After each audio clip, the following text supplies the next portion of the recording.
Bernie Sanders of Vermont joins me now. Senator Sanders, welcome back. Looking as handsome as ever. You think the Democratic Party has, quote, abandoned the working class? How exactly do you think Democrats have abandoned the working class, Senator? Look, the working people of this country are extremely angry. They have a right to be angry. In the richest country in the history of the world, today, the people on top are doing phenomenally well, while 60% of Americans are living paycheck to paycheck. And the average Twitter liberal rolls their eyes at this. They're like, actually, if you take a look at the data, the definition of living paycheck to paycheck varies pretty massively and actually gives you a bit of wiggle room in case your car breaks down, but like not if it breaks down twice. And also, this is like 4% less than when Biden took office back in 2021. So in reality, like this isn't a real issue. People being unhappy aren't real. Their unhappiness isn't real. Why do I keep losing? Hello?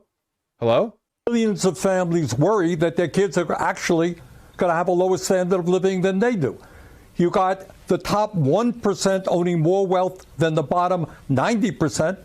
We're the only major country on earth not to guarantee health care. Okay, Vaush, paycheck to paycheck is kind of a meaningless metric, though, unless you talk to real people in the real world, in which case it's actually like the only way they talk about their finances. And the gap between the people on top and everybody else is getting wider and wider. And then, Kristen, on top of all of that, we got a corrupt campaign finance system which allows billionaires to buy elections. So if you're an average worker out there, you're saying, hey, I'm working longer and longer hours. Keep in mind, by the way, Republicans will challenge this rhetorically and Democrats won't. One of the biggest talking points Republicans like to dip into is the idea that, like, the elite academics of the Democratic Party are, you know, infiltrating our institutions. George Soros funds everything, blah, blah, blah, blah, you know? Like, they talk about this in a way that engages people. Why do you think people think that Republicans are anti-elites? It's a rhetorical difference. In the Senate in the last 2 years, we have not even brought forth legislation to raise the minimum wage to a living wage, despite the fact that some 20 million people in this country are working for less than $15 an hour.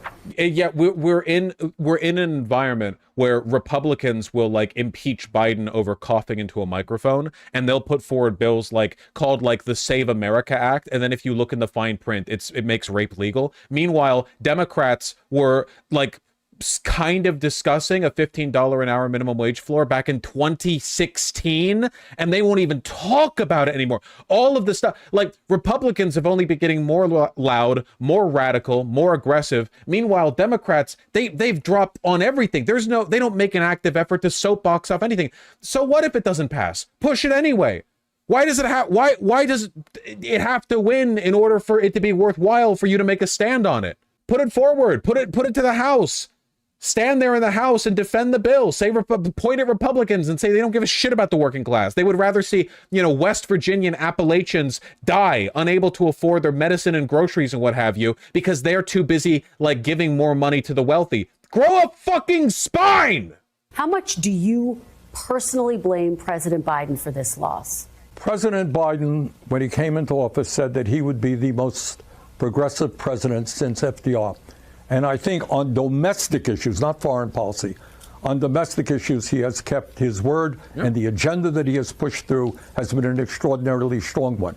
But that agenda has got to be placed within the overall context of American society today. And that American society today is one in which tens of millions of working families and elderly people are struggling, while the people on top have never had. It's worth noting, by the way, that, like, in spite of how aggressively pro-union Biden was, like, Kamala Harris didn't do very well at all in the sectors that benefited from the pro-union policy. It's not like, you know, working class or middle class industrial workers were all, you know, pouring out to the polls to support her. Policy is good for improving people's lives. Winning election it comes down to whether or not people like and believe in the message that you're offering them, and that's a messaging thing. That's not a reality thing. It's so good. But, Senator, should he have gotten out of the race more quickly, as some are arguing? I'm not going to. I supported him because I think his agenda was a strong agenda, a working class agenda. I'm not going to look backwards. Kamala ran a strong campaign. Smart of him. Also, Bernie Sanders isn't a Democrat insider, which means that he doesn't have access to a lot of the internal like rumor milling that Nancy Pelosi is privy to. So he's speaking on this from an outside perspective. He's trying to stick to what he's good at here, which is a critique of the abandonment of the working class.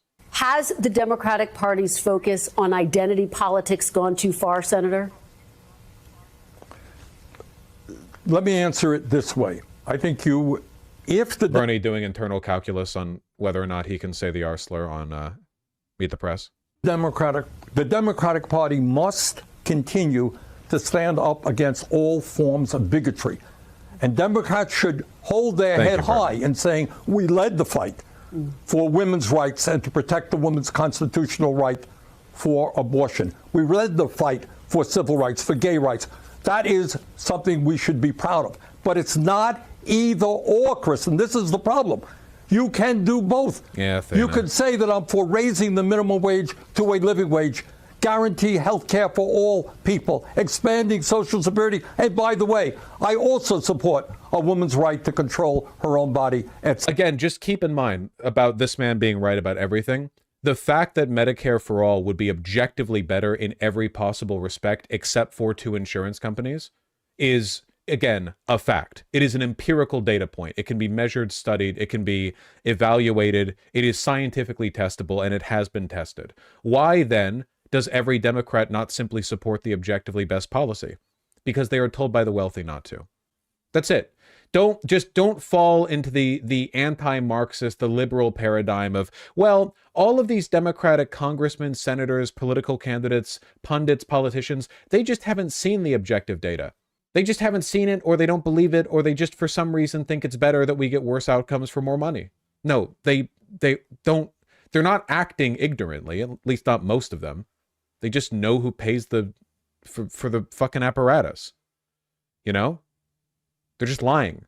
They're all lying all the time. Here is the bottom line, and it has to be dealt with.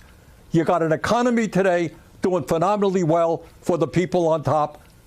It is not working for the working class. All right? How do we address those issues and in the richest country on the history of the world, create an economy that works for all? That is the issue. He's very good at centering the conversation. It helps when he actually believes in something, yeah.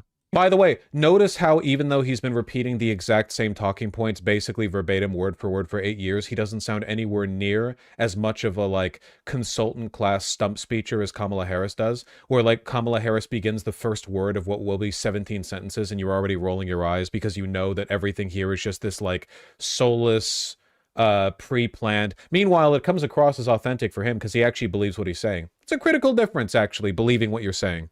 Senator Bernie Sanders, thank you very much for your time this morning and your perspective. We really... Anyway, I guess the message that I'm trying to hit home with this is that the Democratic leadership is about as evil as you could possibly imagine.